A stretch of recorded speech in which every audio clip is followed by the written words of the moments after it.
بھارتی فوجیوں نے اپنی ریاستی دہشت گردی کی جاری کارروائیوں کے دوران گزشتہ ماہ فروری میں 5 بے گناہ کشمیریوں کو شہید کیا۔ کشمیر میڈیا سروس کے ریسرچ سیکشن کی طرف سے آج جاری کیے گئے اعداد و شمار کے مطابق ان میں سے 2 نوجوانوں کے علاوہ سونو کمار نامی وہ نوجوان بھی شامل ہے، جسے ضلع کٹھوا کی نگری پولیس چوکی پر گرفتار کرنے کے بعد زیر حراست اذیتیں دے کر ہلاک کیا گیا تھا۔ بھارتی فورسز نے محاصرے اور تلاشی کی 193 کارروائیوں میں 115 نوجوانوں کو گرفتار کیا۔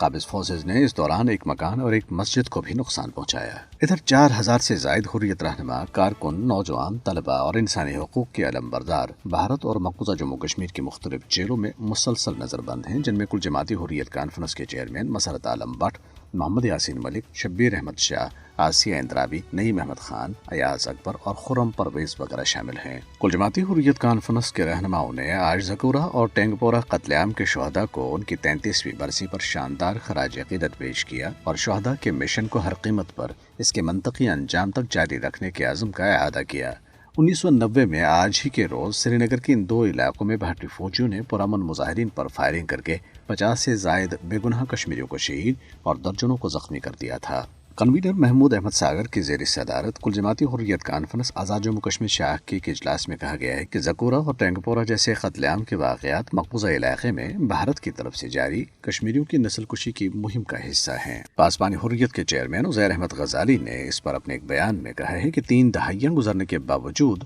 زکورہ اور ٹینگپورہ سمیت قتل عام کے درجنوں واقعات میں ملوث بھارتی وردی پوش دہشت گردوں کو انصاف کے کٹہرے میں کھڑا نہ کیا جانا انسانی حقوق کے علمبرداروں کی کارکردگی پر سوالیہ نشان ہے۔ دریاسنا مودی کی بھارتی حکومت نے گزشتہ 3 دہائیوں کے دوران مجبوراً آزاد کشمیر ہجرت کرنے والے تقریباً 168 کشمیریوں کی املاک ضبط کرنا شروع کر دی ہے۔ ان میں سے 118 کا تعلق ڈوڈا، 36 کا کشتواڑ اور 14 کا تعلق مقبوضہ علاقے کے راجوری اور پونچھ اضلاع سے ہے۔ بھارت کے بدنام زمانہ تحقیقاتی ادارے NIA کی ایک عدالت نے بھارتی ریاست اتر پردیش میں BJP حکومت کی جانب سے درج کیے گئے ایک جعلی مقدمے میں 7 مسلمانوں کو موت کی سزا سنائی ہے۔ NIA نے ان پر داعش کے کارندے ہونے کا الزام عائد کرتے ہوئے انہیں بھوپال اجین مسافر ٹرین دھماکے میں ملوث قرار دیا تھا۔ واضح ہے کہ بھارت کے حزب مخالف کانگریس نے بھی تصدیق کی ہے کہ مودی سرکار NIA، CBI اور ED جیسے تحقیقاتی اداروں اور انکم ٹیکس جیسے محکموں کو سیاسی انتقام اور ہراسانی کے لیے ایک ہتھیار کے طور پر استعمال کر رہی ہے۔